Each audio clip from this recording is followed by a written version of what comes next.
नमस्कार दोस्तों। आज हम लोग पीजीटी कॉमर्स 2019 का पेपर सॉल्व कर रहे हैं। ये परीक्षा 17 अगस्त 2021 को हुई थी और ये इसका बी सीरीज का बुकलेट का जो है क्वेश्चन सॉल्व हो रहा है। तो शुरू करते हैं।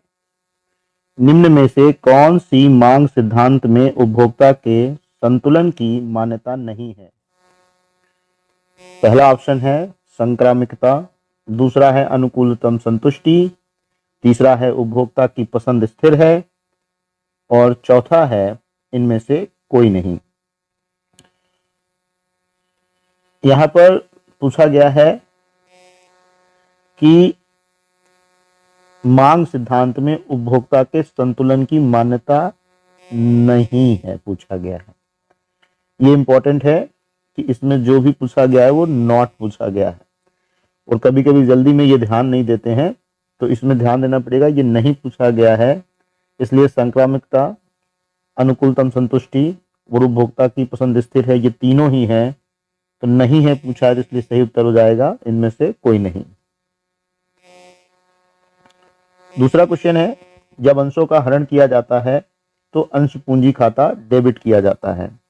जब अंशों का हरण किया जाता है यानी जब फॉरफीचर ऑफ शेयर होता है तो शेयर कैपिटल अकाउंट को जब डेबिट किया जाता है तो वो होता है अंशों पर मांगी गई धनराशि से, यानी कि called up amount of shares. तीसरा क्वेश्चन है, साझेदारों के संयुक्त जीवन बीमा पॉलिसी पर चुकाए गए प्रीमियम को क्या करते हैं? संबंधित साझेदारों के पूंजी खाते में क्रेडिट करते हैं या फिर संबंधित साझेदारों के पूंजी खातों में डेबिट करते हैं या फिर लाभ हानि खाते में क्रेडिट किया जाता है या फिर लाभ हानि खाते में डेबिट किया जाता है।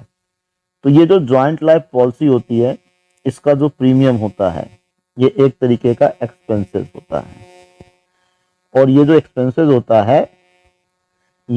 होता है इसे प्रॉफिट एंड लॉस में यानी कि लाभ हानि खाते में डेबिट किया जाता है। तो इसका सही आंसर होगा प्रॉफिट एंड लॉस में डेबिट किया जाता है, option number D. Question number 4 है, यदि मूल लागत 20,000 रुपए, कारखाना उपरिव्यय मूल लागत का 25% तथा कार्यालय उपरिव्यय कारखाना उपरिव्ययों का 80% हो तो कार्यालय लागत होगी। इफ प्राइम कॉस्ट इज ₹20,000, बताया है कि प्राइम कॉस्ट कितनी है? प्राइम कॉस्ट बताया है 20,000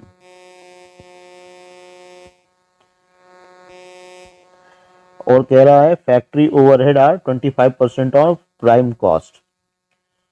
प्राइम कॉस्ट का 25% फैक्ट्री ओवरहेड है, तो इसका जो है 25% आप निकाल लेंगे तो आ जाएगा 5,000। फिर उसके बाद कह रहा है कि 80 office overhead are 80% of factory overhead. ये जो फैक्ट्री ओवरहेड है इसका 80% क्या है? ऑफिस ओवरहेड है। इसका 80% यानी कि 4,000। टोटल कितना हो गया? और पूछ क्या रहा है? Then the office cost would be, यानी कि इसका कार्यालय लागत होगी। तो इन सबको जोड़ देंगे, तो इन सबको जोड़ देने के बाद ये आ गया 29,000। तो 29,000 यानी कि ऑप्शन नंबर बी सही हो जाएगा।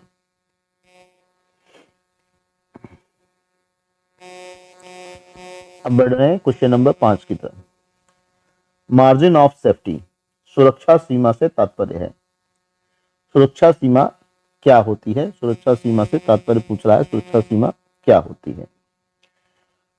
तो पहला ऑप्शन है वास्तविक विक्रय एवं कुल लागत में के अंतर से। दूसरा ऑप्शन है वास्तविक विक्रय एवं परिवर्तनशील लागत के अंतर से।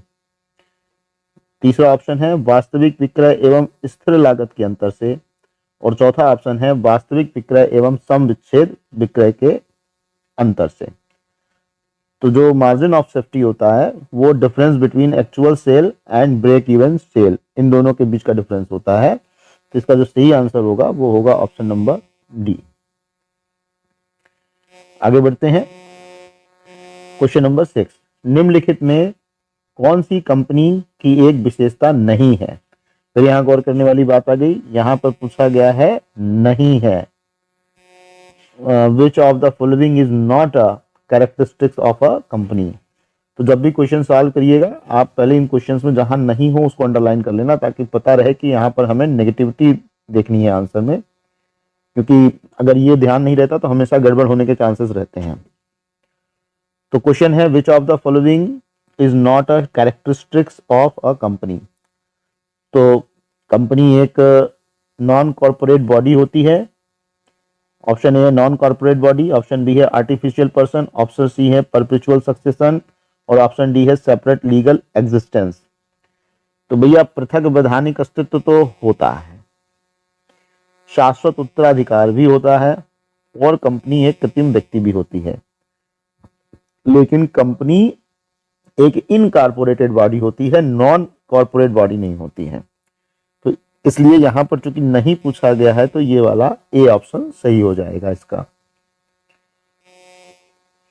अब आते हैं क्वेश्चन नंबर 7 में। कंपनी अधिनियम 2013 के अनुसार एक कंपनी द्वारा अंशों का निर्गमन किया जा सकता है। According to companies act 2013 shares can be issued by a company act. अब इसमें कितने तरीके से शेयर इश्यू होते हैं, तो अगर आप लोगों ने अभी जानकारी रखी होगी तो आपको पता होगा कि इस समय जो शेयर है after company act 2030 at par पे इशू होता है और प्रीमियम पर इशू होता है, लेकिन अब डिस्काउंट पर इशू नहीं होता है आफ्टर कंपनी एक्ट 2013। तो इस हिसाब से देखा जाए तो पार और प्रीमियम दोनों पर होता है, इसलिए जो इसका सही आंसर होगा वो होगा ऑप्शन नंबर सी, सम मूल्य पर और प्रीमियम पर, दोनों पर जो है ये इशू होता है। क्वेश्चन नंबर 8 पूछ रहा है, दो चरों के मध्य संबंध को व्यक्त किया जा सकता है। The relationship between two variables can be expressed in. अनुपात द्वारा, ऑप्शन ए है अनुपात द्वारा रेशियो में, प्रतिशत द्वारा परसेंटेज में, दर यानी कि रेट द्वारा।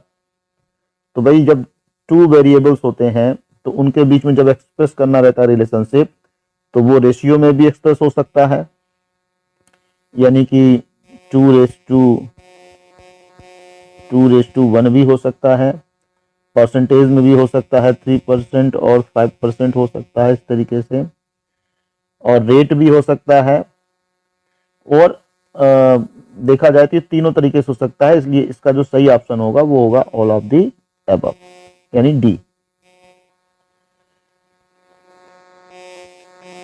क्वेश्चन नंबर 9, व्यापार चक्र के संबंध में निम्नलिखित में से कौन सा एक सही नहीं है। ए विस्तार,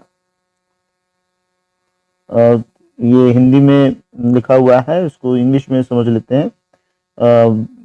विथ रिगार्ड और to business cycle which of the following is not true. Expansion, recession, depression and recovery are the 4 phases of business cycle. उसके बाद लिखा है बी में, business cycle is a part of the capitalist system. तीसरा है, according to Keynes the trade cycle is a purely monetary phenomenon. और D यानी कि डी ऑप्शन है, the innovations theory of business cycle is associated with the name of Joseph Schumpeter. इसमें फिर वही बात आ गई, पूछा है कौन सा एक सही नहीं है। तो यहां पर अगर गौर से देखें तो इसमें जो सही नहीं है उसमें सबसे पहले एक्सपेंशन होता है, एक्सपेंशन के बाद रिसेशन होता है, डिप्रेशन होता है, यानी कि ये तो घुमा फिरा करके सही लग रहा है। और व्यापार चक्र पूंजीवादी पद्धति का एक अंग है, ये भी सही है।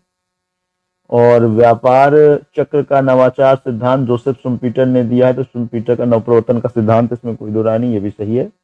तो इसमें जो सही आंसर इनके हिसाब से होगा, नहीं यानी कि जो इसमें सही नहीं है पूछ रहा है, तो वो है कीन्स के अनुसार व्यापार चक्र एक विशुद्ध मौद्रिक घटना है। ये यहाँ पर ऑप्शन सही हो जाए क्योंकि ये सही नहीं है। अब बढ़ते हैं क्वेश्चन नंबर 10 की तरफ। अधिकतम आना पहले जाना सामग्री निर्गमन की पद्धति उपयोग होती है, जबकि अधिकतम आना पहले जाना यानी हीफो, हाई इन फर्स्ट आउट, ऐसी कंडीशन में होती है जब सामग्री के मूल्य बढ़ रहे हो, सामग्री का मूल्य घट रहा हो, सामग्री के मूल्य में उतार चढ़ाव हो रहा हो, सामग्री का मूल्य स्थिर हो। तो इसका सही ऑप्शन होगा ऑप्शन नंबर सी, सामग्री के मूल्य में उतार चढ़ाव हो रहा हो तो हीफो सबसे बढ़िया तरीका होती है। क्वेश्चन नंबर 11 पूछा है, यदि पूंजी 50,000 यानी कैपिटल 50,000, दायित्व 30,000, लायबिलिटीज 30,000 और फिक्स एसेट्स यानी स्थायी संपत्तियां 70,000 हो तो चालू संपत्तियां होंगी। तो इसको कैलकुलेट करके जब आप कैलकुलेट करेंगे तो कैलकुलेट करने के बाद जो इसका सही आंसर आएगा वो आएगा ऑप्शन नंबर सी, 10,000 रुपए। कैपिटल बता दिया है और करंट एसेट्स पता करने के लिए आपको करंट रेशियो का यहाँ पर फॉर्मूला अप्लाई करना पड़ेगा, जो कि आपकी होती है current assets upon current liability. और इसमें बता दिया है कि कैपिटल 50,000 है और जो लायबिलिटीज है वो 30,000 है और स्थायी संपत्तियां आपकी 70,000 हैं। तो आपको पता करना है कि आपकी करंट एसेट्स कितना है। तो भाई सीधी सी बात है कि अगर आप एक बैलेंस शीट बना लो तो आपकी कैपिटल हो गई 50,000 की और आपकी लायबिलिटीज हो गई 30,000 की। अब इन दोनों को टोटल करोगे तो ये आ जाएंगे 80,000 और इधर की ओर बता रहा है कि जो फिक्स्ड एसेट्स हैं वो आपकी हैं 70,000 रुपए की। तो चूंकि बैलेंस शीट के दोनों पोर्शन बराबर होते हैं एसेट्स और लायबिलिटीज, तो इसमें जो अंतर है वो कितने का आ रहा है, इसमें डिफरेंस आ रहा है 10,000 का। तो ये जो 10,000 का डिफरेंस है यही आपका जो है करंट एसेट्स हो जाएंगी। इसलिए ऑप्शन नंबर सी सही हो जाएगा इसका। अब क्वेश्चन नंबर 12 में आते हैं। संगठन का वह प्रारूप जिसमें रेखीय प्रबंधकों को विशेषज्ञों की सहायता उपलब्ध होती है कहलाता है। The form of organisation in which expert assistance is available to line managers is called. तो इसका जो है सबसे बढ़िया एग्जाम्पल होता है और वो है लाइन एंड स्टाफ ऑर्गेनाइजेशन होता है सबसे बढ़िया, क्योंकि इसमें जो है जो स्टाफ होता है वो केवल और केवल सलाह देने के लिए होता है, वो निर्णय नहीं ले सकता है। तो लाइन ऑर्गेनाइजेशन से थोड़ा अच्छा होता है, मतलब कि लाइन एंड स्टाफ ऑर्गेनाइजेशन। इसमें जो सही ऑप्शन होगा वो ऑप्शन नंबर डी होगा। क्वेश्चन नंबर 13 पे आते हैं। निम्नलिखित में से कौन सा प्रबंधकीय लेखांकन का एक उपकरण नहीं है? Which of the following is not a tool of management accounting? Option A है वित्तीय लेखांकन, फाइनेंशियल अकाउंटिंग। ऑप्शन बी है स्फीति लेखांकन, इन्फ्लेशन अकाउंटिंग। ऑप्शन सी है प्रमाप लागत लेखांकन, स्टैंडर्ड कॉस्टिंग। और ऑप्शन डी है वित्तीय विवरणों का विश्लेषण, एनालिसिस ऑफ फाइनेंशियल स्टेटमेंट। तो मैनेजमेंट अकाउंटिंग का टूल, फिर यहाँ पे वही बात आ गई कि कौन सा मैनेजमेंट अकाउंटिंग का टूल नहीं है। तो यहां पर जो टूल नहीं है वो है आपका इन्फ्लेशन अकाउंटिंग। ये इन्फ्लेशन अकाउंटिंग जो आपका है यही इनका टूल नहीं है।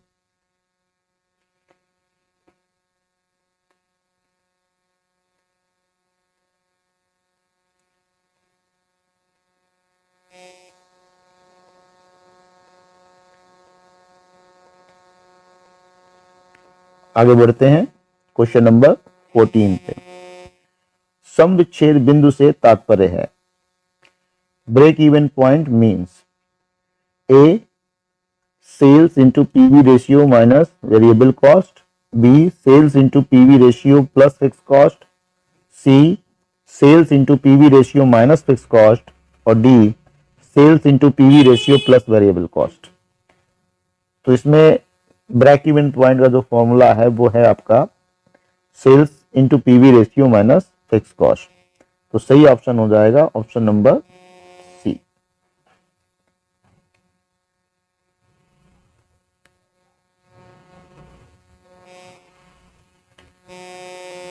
अगला क्वेश्चन है, वैवाहिक आमंत्रण पत्र के मुद्रण के लिए सर्वाधिक उपयुक्त लागत लेखांकन प्रणाली है।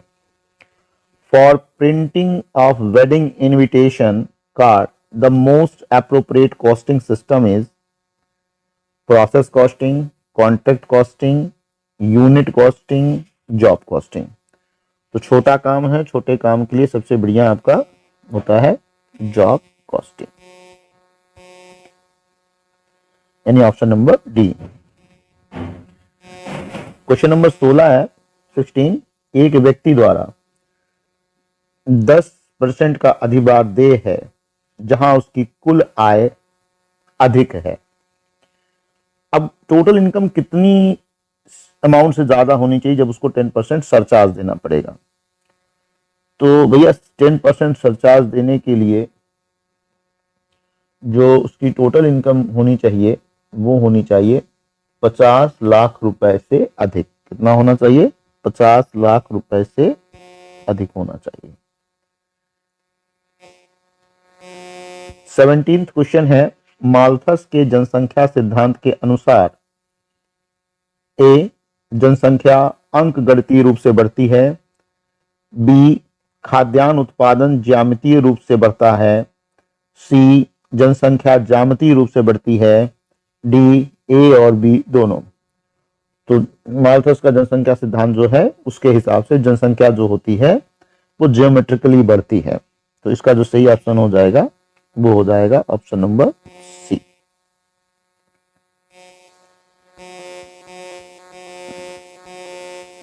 क्वेश्चन नंबर 18 यानी 18 में पूछा गया है, सेबी के दिशा निर्देशों के अनुसार अंशों के निर्गमन के संबंध में आवेदन राशि इससे कम नहीं होनी चाहिए। As per SEBI guidelines on issue of shares the application money should not be less than a 10% of the nominal value of shares, B 10% of the issue price of the shares, C 25% of the nominal value of shares, and D 25% of the issue price of the shares। तो इसका जो सही answer होगा वो अब हो गया है नए नियम से 25% of the issue price of the share, यानी कि option number D.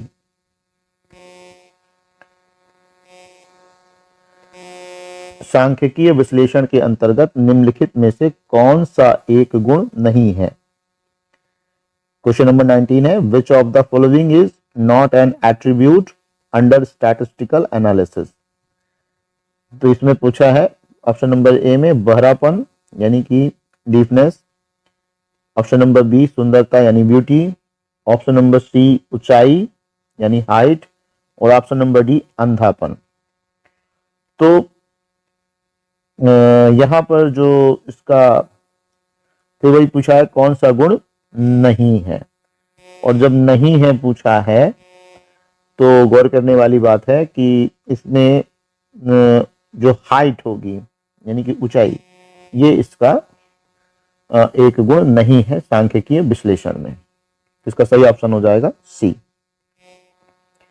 Question number 20, निम्नलिखित में कौन सी व्यवसायिक पूर्वानुमान की एक तकनीक नहीं है? Which of the following is not a technique of business forecasting? A बजटन यानी बजटिंग, बी वित्तीय विवरणों का प्रस्तुतिकरण प्रेजेंटेशन ऑफ फाइनेंशियल स्टेटमेंट, सी लागत मानकों का निर्धारण डिटर्मिनेशन ऑफ कॉस्ट स्टैंडर्ड्स, और डी लाभ नियोजन, प्रॉफिट प्लानिंग। तो इसका जो सही आंसर होगा वो होगा ऑप्शन नंबर बी। वित्तीय विवरणों का प्रस्तुतिकरण व्यवसायिक पूर्वानुमान की तकनीक में नहीं आता है।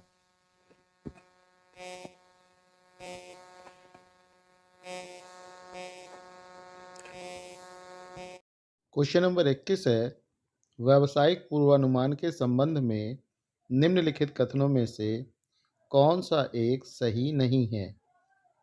ऑप्शन नंबर ए, अल्प विस्तार पूर्वानुमान दीर्घ विस्तार पूर्वानुमान से कम सही होते हैं। ऑप्शन नंबर बी, काल श्रेणी पूर्वानुमान के अंतर्गत अनुभवों से प्राप्त समंकों का विश्लेषण किया जाता है।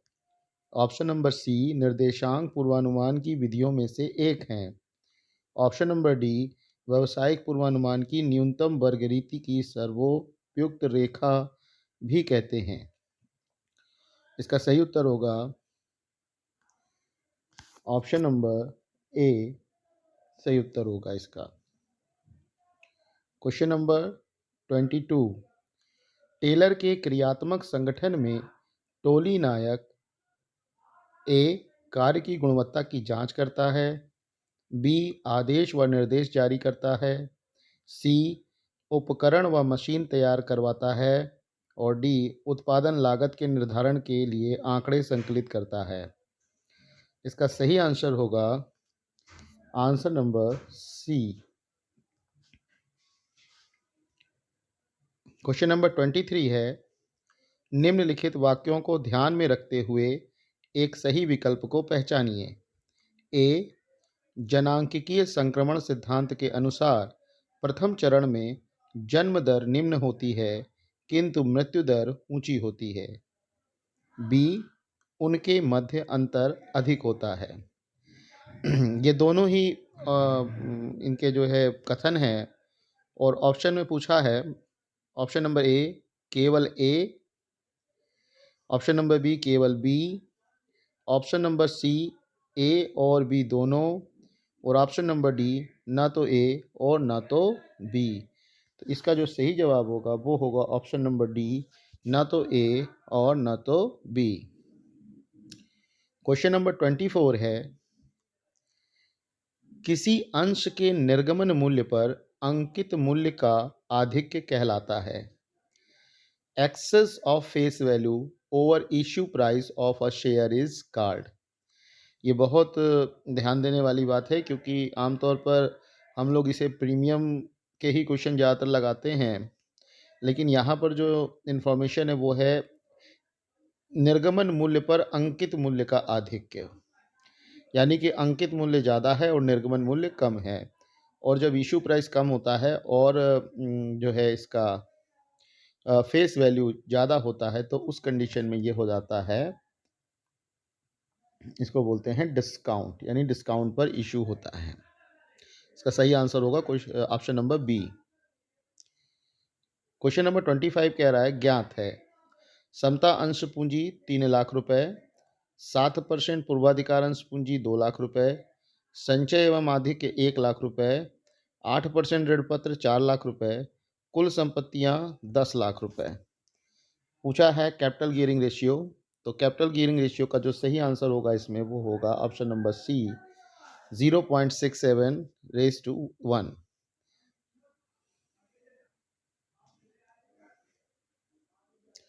क्वेश्चन नंबर 26 है, अधिकार प्रतिनिधायन करते समय वरिष्ठ प्रदान करता है।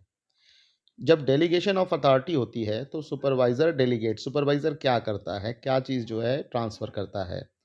केवल अधिकार यानी ओनली अथॉरिटी, अधिकार एवं उत्तरदायित्व, अथॉरिटी एंड रिस्पॉन्सिबिलिटी, अधिकार उत्तरदायित्व एवं उत्तरदेयता, अथॉरिटी रिस्पॉन्सिबिलिटी एंड अकाउंटेबिलिटी, और ऑप्शन नंबर डी है उत्तरदायित्व एवं उत्तरदेयता, रिस्पॉन्सिबिलिटी एंड अकाउंटेबिलिटी। तो इसका जो सही ऑप्शन होगा वो होगा authority and responsibility both.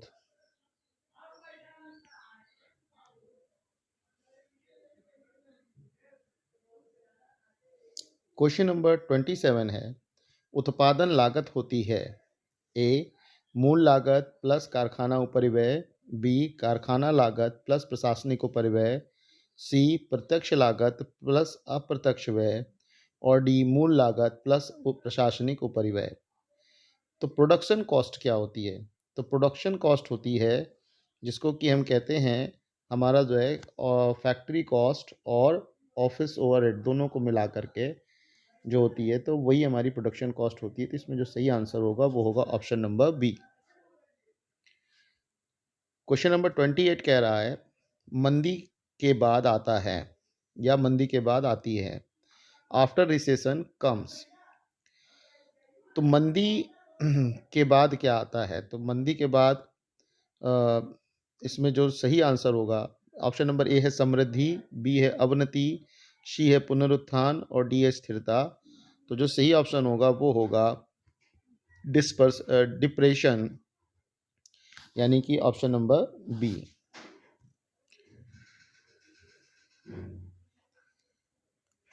Question number 29 कह रहा है आयाचित पूंजी का वह भाग जिसे कंपनी के समापन के समय याचित किया जा सकता है कहलाता है।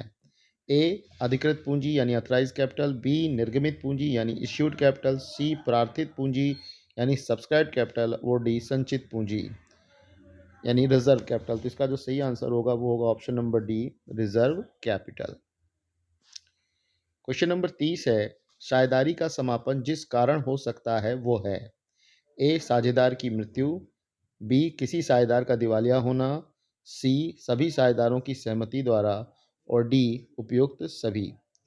तो इसका जो सही आंसर होगा वो होगा ऑप्शन नंबर डी उपयुक्त सभी।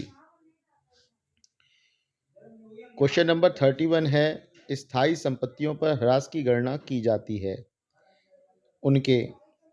ए है पुस्तक मूल्य पर, बी है बाजार मूल्य पर, सी है वसूली योग्य मूल्य पर और डी है अवशेष मूल्य पर। इसका सही आंसर होगा ए पुस्तक मूल्य पर। क्वेश्चन नंबर 32 है प्रतिभूति प्रीमियम है पूंजीगत प्राप्ति, बी आयगत प्राप्ति, सी व्यक्तिगत प्राप्ति और डी चालू दायित्व।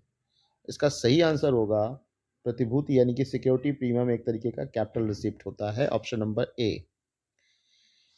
क्वेश्चन नंबर 33 कह रहा है निम्नलिखित में से कौन सी व्यावसायिक पूर्वानुमान की एक तकनीक नहीं है। ए काल श्रेणी विश्लेषण, बी विचरण विश्लेषण, सी प्रतीपगमन विश्लेषण और डी आगत निर्गत विश्लेषण। इसका सही उत्तर होगा ऑप्शन नंबर बी, यानी कि जो व्यावसायिक पूर्वानुमान की जो तकनीक नहीं है वो है आपकी वेरिएंस एनालिसिस, ये तकनीक में नहीं आती है। क्वेश्चन नंबर 34 है सम विच्छेद बिंदु होता है ब्रेक इवन पॉइंट इज जहां कुल आगम कुल लागत के बराबर होती है, where total revenue equals total cost. जहां कुल आगम कुल स्थिर लागत के बराबर होता है, where total revenue equals total fixed cost. Option number C कह रहा है जहां कुल आगम कुल परिवर्तनशील लागत के बराबर होता है, where total revenue equals total variable cost. और ऑप्शन नंबर डी कह रहा है जहां कुल आगम कुल लागत से अधिक होता है, option number D where total revenue exceeds the total cost. बहुत आसान सा सवाल है और आपको पता है कि जहां पर नो प्रॉफिट नो लॉस होता है वही हमारी ब्रेक इवन पॉइंट होती है। तो इसका जो सही ऑप्शन होगा वो होगा option number A. Question number 35 है एक निजी कंपनी में सदस्यों की अधिकतम संख्या हो सकती है। इस क्वेश्चन को सॉल्व करते समय ध्यान रखिएगा पहले ये 50 थी, लेकिन कंपनी अधिनियम 2013 आने के बाद इसकी संख्या हो गई है अब 200। 36 क्वेश्चन है द्वितीय चतुर्थक को कहा जाता है second quartile is called. Quartile जो सेकंड होता है उसे और क्या कहा जा सकता है? तो जो सेकंड क्वार्टाइल होता है उसे मीडियन कहा जा सकता है। क्या कहा जा सकता है? मीडियन। यानी सेकंड क्वार्टाइल यानी Q2 is equal to M, क्योंकि जब हम किसी लाइन को चार भाग में बांटना होता है उसे 3 बार कट करते हैं। तो पहला वाला Q1 होता है, दूसरा वाला Q2 होता है और तीसरा वाला Q3 होता है और Q2 ही सबसे बीच में होता है, इसलिए इसको मीडियन भी कहा जा सकता है। तो 36 का सही आंसर होगा ऑप्शन नंबर बी मध्यिका। 37 है किए गए वास्तविक व्ययों से लागत का निर्धारण कहलाता है। ए प्रत्यक्ष लागत लेखांकन डायरेक्ट कॉस्टिंग, बी अप्रत्यक्ष लागत लेखांकन इनडायरेक्ट कॉस्टिंग, सी ऐतिहासिक लागत लेखांकन हिस्टोरिकल कॉस्टिंग और डी मानक लागत लेखांकन स्टैंडर्ड कॉस्टिंग। इसका सही आंसर होगा ऐतिहासिक लागत लेखांकन यानी हिस्टोरिकल कॉस्टिंग। क्वेश्चन नंबर 38 है, 3 गुणों के संबंध में वर्गों की कुल संख्या होगी। तो भैया 3 गुणों के संबंध में वर्गों की कुल संख्या होगी और वो होगी, इसका जो सही आंसर होगा वो होगा 27। अगर ऐसे नहीं समझ में आया तो ये ऐसे हो जाएगा 3 multiplied by 3 multiplied by 3 is equal to 27। निम्न कथनों में से कौन सा सही नहीं है? क्वेश्चन नंबर 39 पूछ रहा है, which of the following statement is not correct. फिर वहां ध्यान देने वाली बात है कि इसमें पूछा है नहीं, क्या पूछा है? नॉट। ए ऑप्शन है, प्रबंधकीय लेखांकन और लागत लेखांकन दोनों ही स्वभाव से एक दूसरे के पूरक हैं। बी, प्रबंधकीय लेखांकन का संबंध इस लेखा सूचना से है जो कि प्रबंध के लिए उपयोगी होती है। सी, प्रबंधकीय लेखांकन केवल परिमाणात्मक सूचनाओं का विवरण सम्मिलित करता है। और डी, प्रबंधकीय लेखांकन लागत लेखांकन पर निर्भर होता है। तो इसका जो सही ऑप्शन है वो है option number C. Question number 40 है। क्वेश्चन नंबर 40 यानी 40 में कहा है, निम्नलिखित में से कौन सी तटस्थता वक्रों की विशेषता नहीं है? ए, तटस्थता वक्र एक दूसरे को नहीं काट सकते। बी, तटस्थता वक्र का प्रत्येक बिंदु समान संतुष्टि दर्शाता है। सी, तटस्थता वक्र सदैव मूल बिंदु की ओर नतोदर होते हैं। और डी, तटस्थता वक्र अपने अक्षों को नहीं छूते हैं। तो यहाँ पर जो पूछा है वो इम्पोर्टेंट है कि इसने पूछा है कि कौन सी विशेषता नहीं है, यानी कि which among the following is not a property of indifference curve. Indifference curve की प्रॉपर्टी नहीं है। तो तटस्थता वक्र एक दूसरे को नहीं काट सकते, ये बिल्कुल सही बात है। तो ये यहाँ पर नहीं होगा, यानी ये एलिमिनेट हो गया हमारा, ये यहाँ पर नहीं होगा क्योंकि ये सही है। तटस्थता वक्र का प्रत्येक बिंदु समान संतुष्टि दर्शाता है, ये भी बिल्कुल सही है, तो ये भी नहीं होगा। और तटस्थता वक्र अपने अक्षों को नहीं छूते, ये भी बिल्कुल सही है, ये भी नहीं होगा। तो इसमें सबसे सही आंसर क्या है? तटस्थता वक्र सदैव मूल बिंदु की ओर नतोदर होते हैं। ये नतोदर नहीं होते बल्कि उन्नतोदर होते हैं, यानी कि कन्वेक्स होते हैं, कॉनकेव नहीं होते हैं। तो ये जो है आपका, ये इसका सही आंसर हो जाएगा। क्वेश्चन नंबर 41 है, निम्नलिखित में से कौन सा प्रबंधकीय कार्य साधन और परिणाम से संबंधित है? Which of the following function of management is concerned with means and ends? A, संगठन ऑर्गेनाइजेशन या ऑर्गेनाइजिंग। बी, नियंत्रण कंट्रोलिंग। सी, नियोजन प्लानिंग। और डी, निर्देशन। तो ये आज सभी जानते भी होंगे कि जो प्लानिंग होता है ये कारण और परिणाम से संबंध रखता है। तो इसका सही आंसर हो जाएगा option number C. Question number 42 कह रहा है, एक नए साझेदार के प्रवेश पर किसी संपत्ति के मूल्य में हुई वृद्धि को क्रेडिट किया जाता है। And on admission of a new partner, increase in the value of an assets is credited to. अब जब कोई नया साझेदार प्रवेश करता है तो उसके प्रवेश करने पर जो जो एसेट्स लाता है वो या उसकी जो जैसे कि हम रीवैल्यूएशन करते हैं, जब चाहे एडमिशन हो या डिसोल्यूशन हो या डेथ हो, तो ऐसी कंडीशन में एडमिशन और डेथ में रीवैल्यूएशन करते हैं और डिसोल्यूशन में रियलाइजेशन होता है। तो इसमें जो है हमसे पूछा गया है कि अगर संपत्ति के मूल्य में बढ़ोतरी यानी कि इंक्रीजिंग हो जाती तो कहाँ क्रेडिट करते हैं? तो ऑप्शन है ए, पुराने साझेदारों के पूंजी खाते में। ऑप्शन बी, पुनर्मूल्यांकन खाते में। ऑप्शन सी, संपत्ति खाते में। और ऑप्शन डी, सभी साझेदारों के पूंजी खाते में। तो भैया इसको पुनर्मूल्यांकन खाते में यानी कि रीवैल्यूएशन अकाउंट में ही इसको क्रेडिट किया जाता है। क्वेश्चन नंबर 43 है, किस सैद्धांतिक वितरण के अंतर्गत चतुर्थक विचलन प्रमाप विचलन का 2/3 होता है? Under which theoretical distribution the quartile deviation is 2/3 of standard deviation? तो इसका जो सही आंसर होगा वो होगा प्रसामान्य वितरण यानी कि नॉर्मल डिस्ट्रीब्यूशन। ऑप्शन में ए है द्विपद यानी बाइनोमियल, बी है नॉर्मल, सी है पाइसन और डी है रैंडम। तो इसका सही आंसर होगा option number B, normal distribution. Question number 44 कह रहा है, प्रबंधक किस क्रम में प्रबंधकीय कार्यों को निष्पादित करते हैं? In which order do managers perform the managerial function? अब ये क्रम बताया गया है, इन क्रमों में कौन सा सही है वो बताना है। तो जैसे सबसे पहला क्रम इसमें बताया गया है प्लानिंग, ऑर्गेनाइजिंग, कंट्रोलिंग और डायरेक्टिंग। दूसरा क्रम बताया गया है ऑर्गेनाइजिंग, प्लानिंग, डायरेक्टिंग, कंट्रोलिंग। तो दूसरा तो सीधा सीधा गलत है कि ये नहीं होगा। फिर अगर हम बात करें कि और पहले वाले में क्या कर दिया इसने, कंट्रोलिंग, पहले वाले में इसने पहले कंट्रोलिंग डाल दिया, तो कंट्रोलिंग के बाद डायरेक्टिंग तो होगी नहीं, सीधी सी बात है। पहले डायरेक्टिंग होती है फिर कंट्रोलिंग होती है, तो पहला वाला भी गलत है। सी है ऑर्गेनाइजिंग, डायरेक्टिंग, प्लानिंग, कंट्रोलिंग, तो ऑर्गेनाइजिंग से शुरू होता ही नहीं है, तो ये भी गलत हो गया।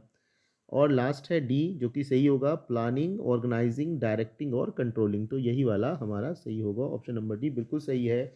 नियोजन, संगठन, निर्देशन और नियंत्रण, यही हमारा सबसे सही आंसर है।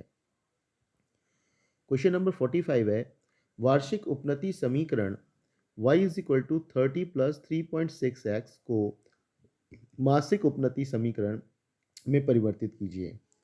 तो भाई इसका जो सही आंसर है वो अभी बता दे रहा हूँ, इसके बाद इसको जब इसकी बाद में इसको जब मैं इसको बहुत लार्ज स्केल पे एक्सप्लेन करके बताऊंगा वीडियो, तो उसमें मैं आपको शायद इसका सोल्यूशन भी बता दूंगा। तो अभी जो इसका सही आंसर होगा वो होगा option number B.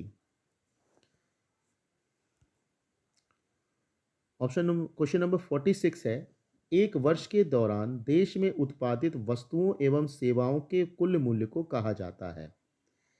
The total value of goods and services produced within the country during a year is called A. GDP, B. GNP, C. NNP, D.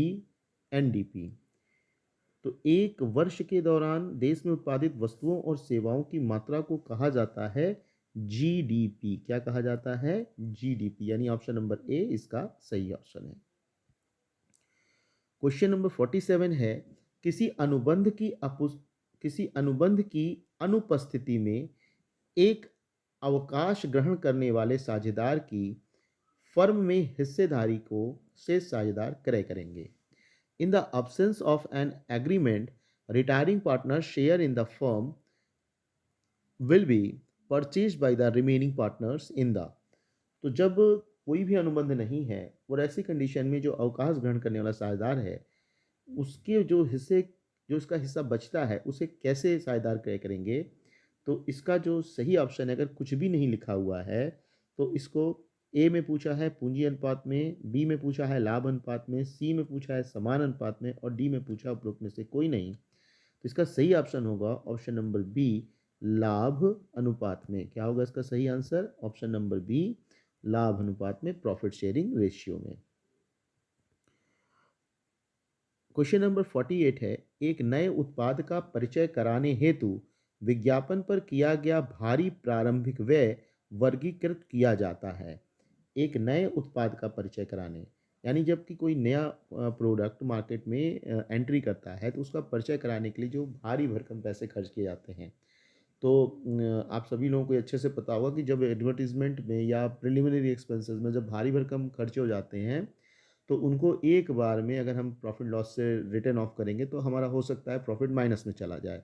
इसलिए ये ऐसे एक्सपेंसेस होते हैं जो कि कुछ शुरुआत के कई वर्षों में इनको हम बांट करके धीरे धीरे जो है इनको रिटर्न ऑफ करते हैं।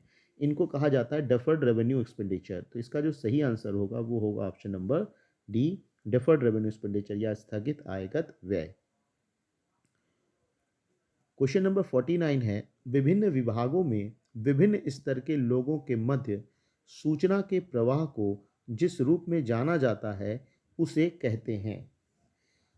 Flow of information amongst people of different departments at different level is known as. अब अलग अलग विभागों में, विभाग कौन कौन से हैं? अलग अलग हैं। तो ये ना तो वर्टिकल है और ना ये तो हॉरिजेंटल है, बल्कि ये अलग अलग विभागों में है। यानी ऐसे भी हो सकता है, ऐसे भी हो सकता है, किसी भी तरीके से हो सकता है। तो यहाँ पर इसको क्या माना जाएगा? इसको माना जाएगा डायगोनल कम्युनिकेशन। क्या माना जाएगा इसको? डायगोनल कम्युनिकेशन माना जाएगा, विकर्णीय संप्रेषण माना जाएगा। Question number 50। गत वर्ष से अभिप्राय होता है। The term previous year means A वित्तीय वर्ष से, बी लेखांकन वर्ष से, सी कैलेंडर वर्ष से और डी कर निर्धारण वर्ष के ठीक पूर्व के वित्तीय वर्ष से। तो ये जो 50 क्वेश्चन है ये आज का लास्ट क्वेश्चन है। अब इसके बाद के जो आगे के क्वेश्चन है वो हम लोग अगले वीडियो में सॉल्व करेंगे। तो 50 का जो आंसर है कि प्रीवियस ईयर क्या होता है, तो फाइनेंशियल ईयर नहीं होता, अकाउंटिंग ईयर नहीं होता, कैलेंडर ईयर नहीं होता, बल्कि ये होता है financial year just before assessment year, यानी कि ऑप्शन नंबर डी इसका सही आंसर होगा। तो आज के ये 50 क्वेश्चन है। अब इसके बाद का जो बचे हुए सवाल है वो नेक्स्ट वीडियो में, क्योंकि वीडियो बहुत बड़ा ना हो, तो नेक्स्ट वीडियो इसका बनेगा और उसमें बाकी के क्वेश्चंस होंगे। धन्यवाद।